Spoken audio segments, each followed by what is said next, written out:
GM, everyone, welcome to the Gateway Korea. Who's enjoying the art? Raise your hand if you're enjoying the art out there. Okay, I love it. We love to see it. I'm Matt Medved, co-founder, CEO, and editor-in-chief of NFT Now. We're so happy to have you here, and we are joined by an incredibly special guest, Mike Winkelmann, Beeple. Give it up for Beeple, everyone. Thank you. Man, so welcome back to Korea. Yeah, it has been a while. For those that don't know, this is technically the second time that I've been to Korea. I was here in 2011 or 12. I'm not sure which one it was. I think it was 2011 and I was only here for 30 hours. And I was here because I did concert visuals for Big Bang. And we went to the concert at the stadium there and then kind of got a very, very quick tour of Seoul here. But it's awesome to be back and have a proper visit and really get to kind of see and know the city here. It's amazing, man. What has your experience been like so far being back in Korea? It's amazing how much just art there is and how sort of like digitally focused everything is, and just people seem very eager to learn and very eager to sort of share in this conversation and really kind of champion this new medium. So I think just Asia in general, I think is much more digitally native than sort of at least the United States. And so I think this is an area that's really going to embrace NFTs and sort of like virtual ownership. So it's super exciting to see. And you know, thank you so much for putting on this event and things like this to bring the community together. Especially, I think that's so important right now as shit is full on fucking full on goddamn dumpster fire that is the NFT market.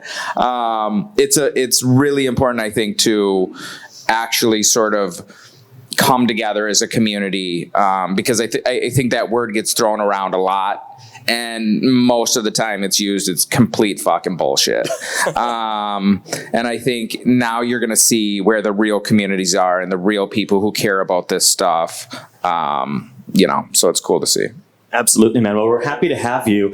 We are honored, actually, that you've actually been at every single gateway. You're batting 3 for 3. It is. There it is. That's true. I am a gateway champ. I feel like I need one of those punch cards.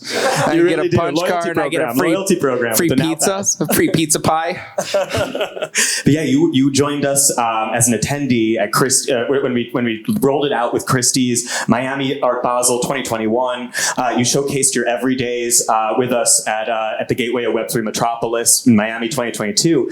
And this year, we're so happy to have you, as well as a physical piece, which I know is really rare for you. I think it may only be, is it your third exhibition of a physical piece ever? Yeah, that's true. Really, it is. I really only had a few sort of exhibitions of these pieces just because, I mean, to be quite honest, we don't have that many of them. And so I think it is really cool to see that, and I think you're going to see more of that in the future, where people are trying to combine physical and digital artwork in sort of like a meaningful way where both of them feel necessary for the piece. And I think those are the kind of things that have an emotional impact on people, and it oftentimes is kind of clicks for them in terms of this just being a medium and not having anything to do with crypto or, any sort of other sort of thing that maybe is a barrier for them to sort of enjoying and getting the actual message behind the piece. So yeah, it's super exciting to have a physical work here. Absolutely. And I'd love to hear a little bit more about the piece and also, being a digital artist, being able to take your art off the screen, right? And being able to bring it into the real world. I know that's something that you're doing in many ways. We'll dive into Beeple Studios and all that too afterwards, but tell us a little about the piece and also kind of like the vision behind, kind of crossing digital and physical like that. Yeah, so the piece is, for those who haven't seen it, it's sort of these two kind of rotating boxes. So there's 8 screens total. And the video on it is all of the everydays from 2022. And I think what I was trying to do there is sort of have one one object that encapsulated this entire year of work and was something that you could look at for a very long time and still see new things. And I think those are the ways that if we can find more ways like that for people to actually enjoy this digital artwork in their home in a more sort of like passive way, because that's the thing that I think is missing from a lot of digital art sort of experiences. You kind of only experience them when you decide to pull them up on your phone or pull them up on your computer screen. And most sort of traditional art is not like that. If you have a painting in your house or something, you don't like choose to look at it or not look at it. Like, it's just there, it's affecting you, you're passively sort of being influenced by this artwork and able to sort of like enjoy it and live with it. And I think, the more opportunities, the more way we can provide for people to do that in their own homes, I think it will just build a stronger emotional connection to this stuff. Absolutely. I was at the opening for Beeple Studios in South Carolina, and I was struck by just the way you kind of bridge digital and physical. You had the sculptures, you had some of your early work on display, and you also did a live performance of the everyday, which I found really fascinating. I've never seen digital art performed and created in real time like that. Can you walk us through, the vision there?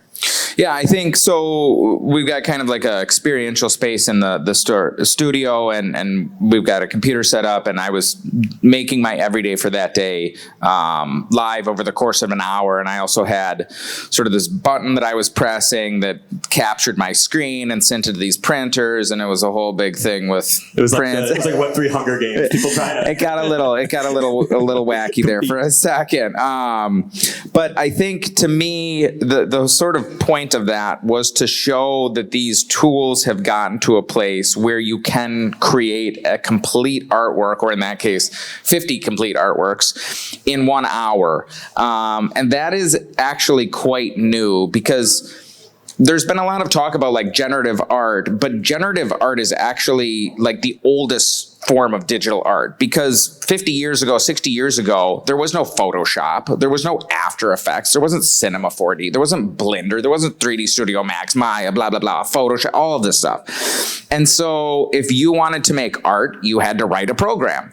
And so now there are all those tools. And so instead of writing a program, you can use these tools to make art much more quickly and in a much like just completely different sort of like workflow that, in my opinion, is something that I think a lot of people can connect with a little easier, because you can visually see what I'm doing. You can see me pull in a 3D object and turn it around. Oh, that's an Elon Musk head. And like, it's much more like, the feedback is completely visual, and you can immediately see how the piece is changing and evolving. Versus with a program, it's much harder to sort of like, okay, I went in and changed this from a 5 to a 3, and now it looks like this. It's like, it's a little harder for people to kind of like connect with, I think. So I think you're going to see a lot more of that in the future. People performing digital art and then something coming from it. Like I eventually see this being something where, people are going to shows and there's a performance, and then at the end of the performance, people mint the artwork that was created during that performance. And I think that will be just a much more sort of like commonplace thing kind of further in the future. Do we have a Beeple concert tour on the horizon? That's what it is. We got to get the frigging band out and frigging get that going. Madison Square Garden, there it is. Woo! Watch out, Taylor Swift, right? I love it though. I know when we were chatting for our podcast too, I mentioned, obviously before NFT Now and Web3, I came from the dance music world. And one thing I think was always interesting about dance music, electronic music, is that the way in which it's created is not always indicative by the way it's performed, right? And it's a lot of just kind of going like this and sort of standing there. I mean, if we're being honest. But there are parallels with digital art, right? Where it's like people see the end product, but they don't necessarily know what goes into it. And this is an opportunity to like open the veil. 100%. Yeah, I think to me, it's a workflow that I think feels more kind of like Bob Ross-ish in a way, that it's sort of like you can see the piece sort of like evolving.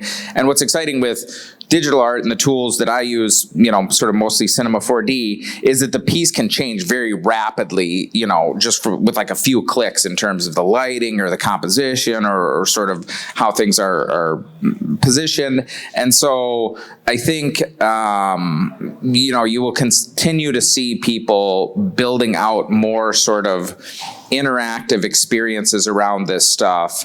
And even with generative art too, that, some of the bright moment stuff and ways that people are trying to really make this a more interactive, more engaging, more sort of like visceral experience versus just like click mint. You know what I mean? Like, I think that's nothing wrong with that, but I think there's room for experiences that really sort of like have more of a connection with people.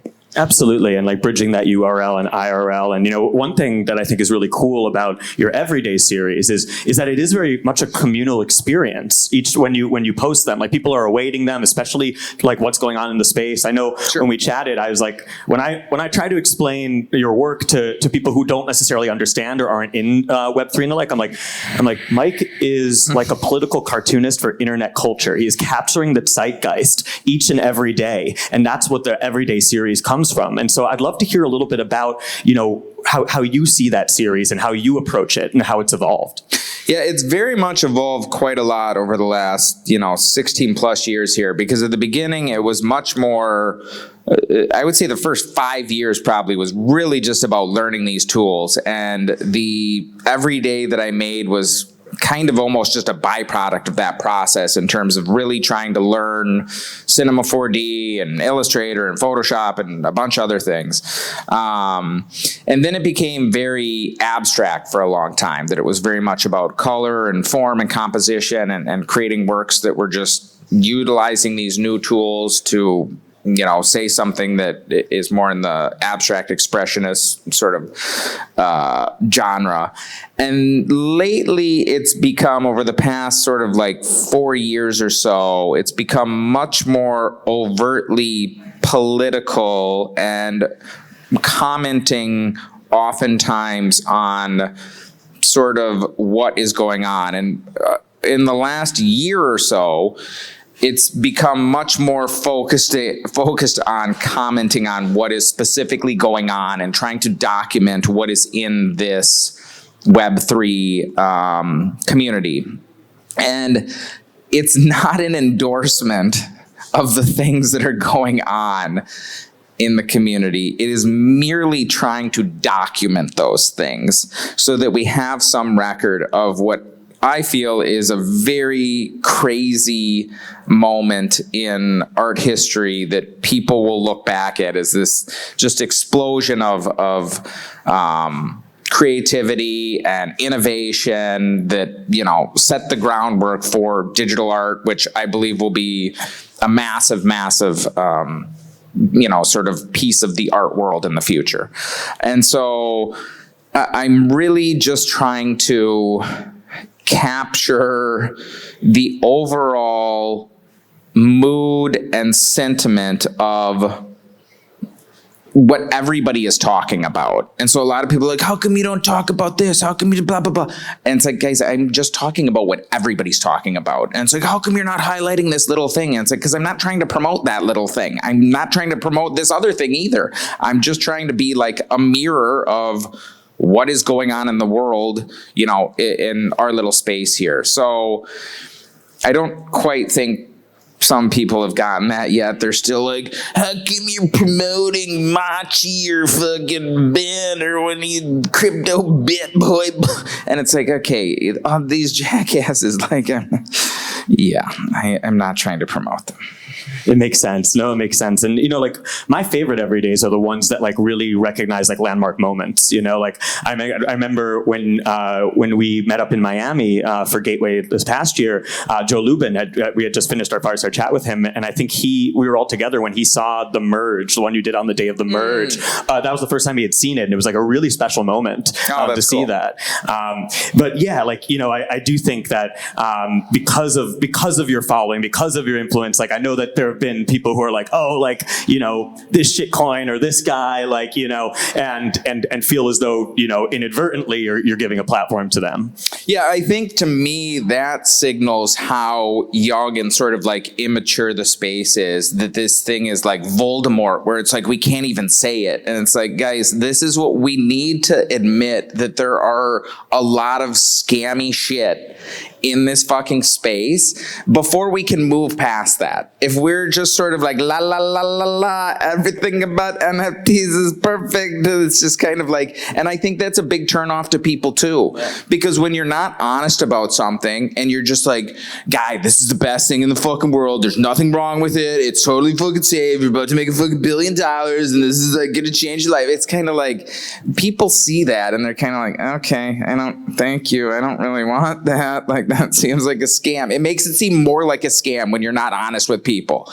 But if you're honest with people and you're like, there are people doing very thoughtful, real things that I think are truly innovative, and they're trying to use this new medium to say something different or in a different way, I really truly believe that will have lasting value. And then there are also a lot of people trying to fucking scam a quick buck, and you should be wary of those things. But both of those things exist. And until we can like admit that both of those things exist, I really think it's going to be hard to sort of like move forward. Yeah, let's dig into that a little bit more, because I know that you really are, you know, at the forefront, you know, and also interacting with those the traditional art world, the digital art world, and the like. What are your thoughts on like where we are and how we move this forward? Like, is the term NFT become such a dirty term that we can't that we need to divorce ourselves from that? Is it really just about talking about digital art going forward? I'm curious to hear your thoughts. I think, has the term NFT become a dirty term? 100%. It's like, it's very hard to, in my opinion, overstate how much the general audience outside of this looks at NFT as like this fucking scam bullshit thing. And so that's something we very much need to sort of like overcome.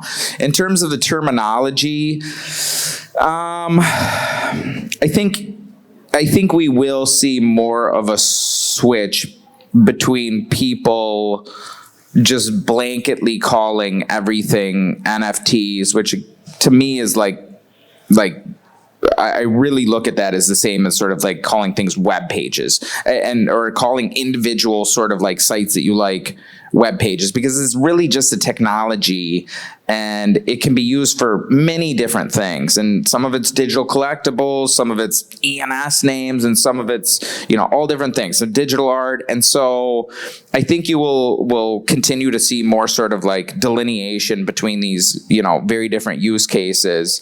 And so I think it's just going to take time. I think we sort of like take for granted how radical a concept this actually is to the average person. Do you want to pay money for this, you know, file? Because you're not even getting the file anyway. It's, do you want to pay money to have this, you know, line in this ledger change that proves that you have ownership over this thing? That is a very new concept to society. And we are only roughly 2 years in to that concept. And I really think it is something that is going to take time, but I'm so confident that future generations, this will be like nothing to them. Yeah. Our kids, like, they're growing up on, you know, Roblox crap and Fortnite skins and, oh my gosh, I got this sword in this game. That sword doesn't fucking exist. Like, there's so many things in video games and other things that people buy and you don't question for a second. And so I think it's going to take time, but I'm super, super confident that in the future, the idea of just virtual ownership will be very commonplace. And I think when that happens, people will recognize that art is a piece of that, and the artistic ideas behind an NFT are what you're actually buying. Just like the same way, when you look at a baseball card, you don't think, wow, somebody would pay $2 million for a little piece of cardboard. Like, what? That doesn't have anything to do with LeBron, but people look at it and you're like, oh, that piece of cardboard symbolizes everything that LeBron has accomplished, the amount of people he's inspired, how hard he works, and blah, blah, blah. And nobody questions that. And so, but I'm guessing that took a while. Baseball cards have been around for 100 years. I'm guessing when baseball cards first came out and they had to put gum with them, nobody was like, oh man, these things are going to be worth millions of dollars. They're just like, it's a fucking piece of card with the gum. Like, what the fuck are you like? So I really think we are very early in this, and it just takes patience, and it takes people trying to really think thoughtfully about building things that will truly add, enjoyment or make people's lives better over the sort of like long term. Those are going to have value.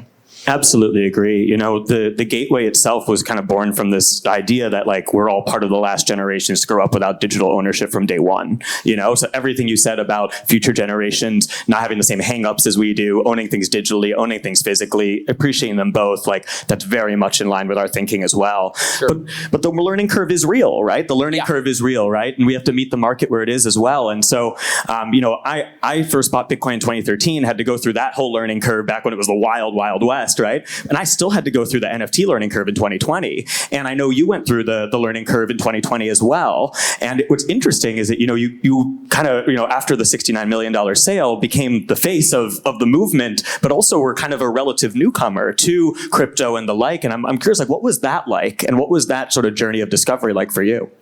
Yeah, it was definitely interesting being sort of like painted as this like kind of crypto sort of crypto savior. Yeah, not crypto savior, but crypto like poster boy, when it's like, guys, I know almost nothing about this. I only learned of like I'm not the like crypto savior you think I am, because I just learned of this, a few months before that sale. And so, to me, I come from a digital art background, so it's sort of like that's kind of, how I identify more than sort of the like crypto side. And so it's definitely been interesting there. And then obviously crypto has, even outside of NFTs, it has its own many issues that sort of like need to be overcome there. And so it was definitely an interesting position to be in, and obviously something where I think this is a technology that I strongly believe in and sort of have invested, a fairly significant portion of my money in, because I do believe in it. But I think it really has a long ways to go before it truly provides value to the average person. Like my, mom or whatever, owning Ethereum, removing the speculative, this number might go up. Like, to be quite honest, there's no reason for her to do that. Like, what would she do? How is it going to make her life easier? And so I think building versus, I can tell you a lot of ways it could fucking fuck her life up. Like, it's so, very easy to lose and very easy to make a, wrong click, XYZ. And so I think it's going to take a second before we have those use cases that truly add value to the average person's life. But I strongly believe those are coming. And I think, again, you look at very early internet, it was very hard to use, and many of the use cases that we take for granted, watching videos, listening to music, it was like streaming. I mean, again, the thing, you could stream music in 1995 with Real Player and, all kinds of other bullshit, and it was like ridiculous compared to just turning on the radio. But then over time, people built out the infrastructure, and it took, 15 more years, 12 more years or whatever, and then it became very useful, and then it became more useful than turning on the radio. And so it will just take time to actually build those things out, but I'm very confident they're coming. Yeah, absolutely. What is inspiring you in the space right now? Like, what are you seeing? Obviously, we're in the depths of a bear market, but bear markets is where innovation thrives, right? And this is where a lot of things that end up becoming quite important narratives and technologies in the next bull cycle are built. And so I'm curious, like, what are you seeing that is giving you hope or inspiration, or you're like, that's doing something right and interesting? That's a good question. From a infrastructure standpoint, well, I just talked to this MetaMask guy about this cell thing. I mean, that seems like it could be something. I think I don't know, it's tough because there's still a lot of infrastructure that is based around trying to maximize speculation. And I think until that takes more of a backseat, it's going to be tough. I think there are artists who are doing things with this technology. I look at, Sam's recent drop, which was amazing and such a huge success, and something that I think really showed the power of this medium in terms of storytelling and sort of helping people truly connect emotionally with pieces. I think seeing more things like that, I think those are the things on the art side that are really going to show people the true power of this medium. On the infrastructure side, I'm going to be honest, bro, I'm not coming up with anything. Well, let's dive into that a little bit, because there is obviously, a lot has changed since you entered the space in 2020 and the like. The rise of marketplaces like Blur, the erosion or complete like trashing of creator royalties has been a real thing, and especially when that was something that drew so many artists to the space, right? An opportunity to continue to like have that skin in the game, be able to share in the value that you create in perpetuity. I'm curious, like, what are your thoughts on the current state of creator royalties in the market, and how that kind of impacts bringing more artists into the space and the value proposition? I mean, if I'm being totally honest, I think people they had not so realistic expectations with creator royalties. I think people heard the term royalty and they thought music royalty, and they thought, I'm going to make a piece of art in 2021 and I'm just going to keep making money off that art for the rest of my life. And that was not ever a realistic expectation, to be quite honest, because music royalties are from people playing it, not people just viewing it. And so these things transacting, a bazillion times for 30 years that you're just going to keep making money off of, I honestly don't think that was ever a realistic expectation. So I think we need to readjust our kind of expectations around the royalty sort of paradigm. I think that more broadly goes for NFTs and this technology in general, because this technology allows any artist to have a new way of selling their work, but it does not make it easier per se to be a digital artist and make a living off of being a digital artist, because everybody has access to this technology. And so now, yes, you have this new technology, but so does that dude in India, so does people in Korea, so does blah, blah, blah. And so now you are also competing with them. And so everybody got this new thing. And so it didn't just give an advantage to you, it gave an advantage to everybody. So everybody's sort of capability moved up, but it didn't make it easier because the competition got bigger too.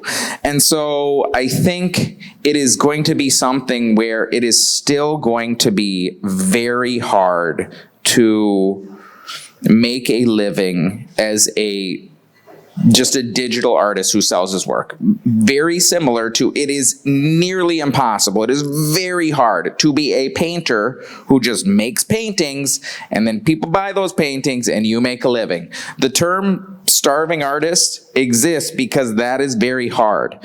And I believe there was a lot of lofty promises being sort of thrown about in the last 2 years of NFTs that made it seem like that was not the case, and that, oh my God, this is just this thing where everybody's gonna be a fucking digital artist and make a shitload of money and be able to just do whatever the fuck they want.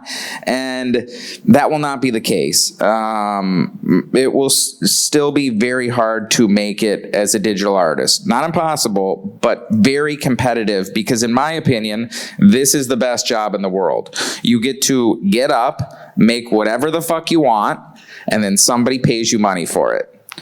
Who would not want that job? And so anytime you have a job like that, the competition is going to be ridiculous. And that goes for any job that's very cool, being a football player or being a rock star or whatever. The competition is ridiculously high because everybody in the fucking world wants that job. And so that is the case with NFTs. So the royalties thing, well, I would personally love to see royalties just showering down on everybody.